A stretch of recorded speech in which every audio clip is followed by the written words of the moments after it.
Hello, everyone. My name is Rich Lesser. I'm here with Huay Neo. She's the managing director at the World Economic Forum, who's driving the climate and nature agenda. We really wanted to talk to you about this year's report for the Alliance of CEO Climate Leaders, which is about the cost of inaction.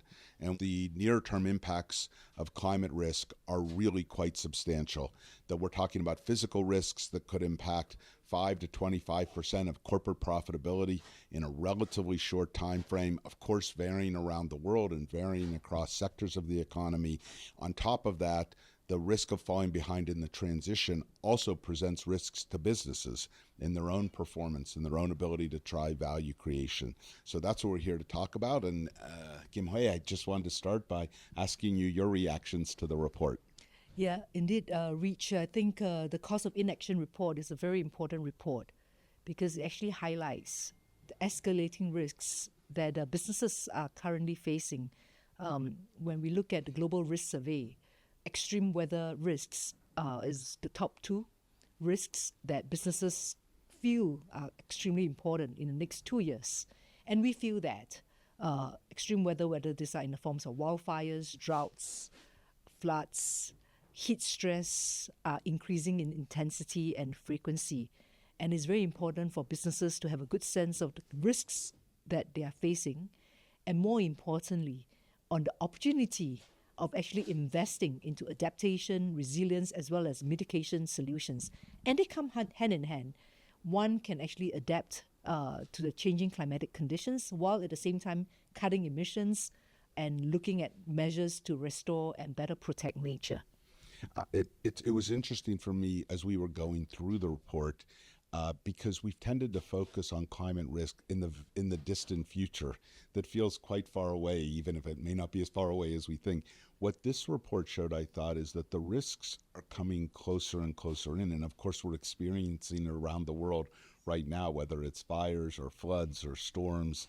We're seeing it in many parts of the world. Part of this agenda needs to be business and governments collaborating. I know you think about that so much.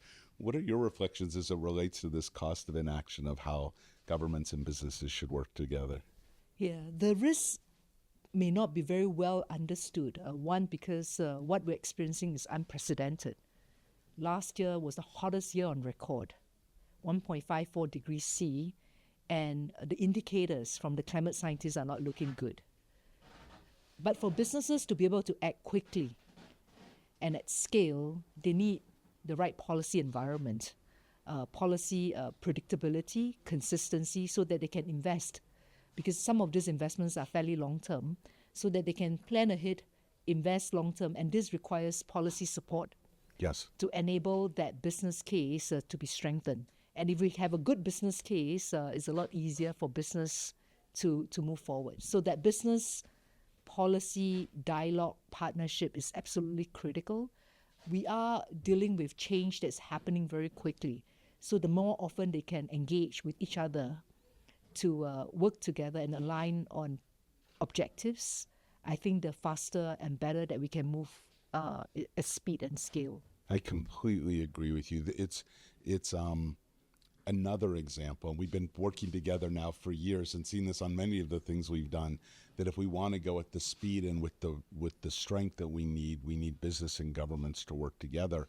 And I think the other thing I found interesting in the report was the guide for CEOs at the end that talks about embedding this more into strategic assessments, more into scenario planning, more into climate risk as a part of overall risk management practices. So my hope is coming out of this will have practical impacts both for how business and government work together, but also what corporates can do to accelerate their own progress to protect themselves and also protect the communities that they operate in and help accelerate this transition. Exactly. I think the more we can dialogue and work together, the better we can support a very orderly, secure transition for people, for property, and for business. Yes.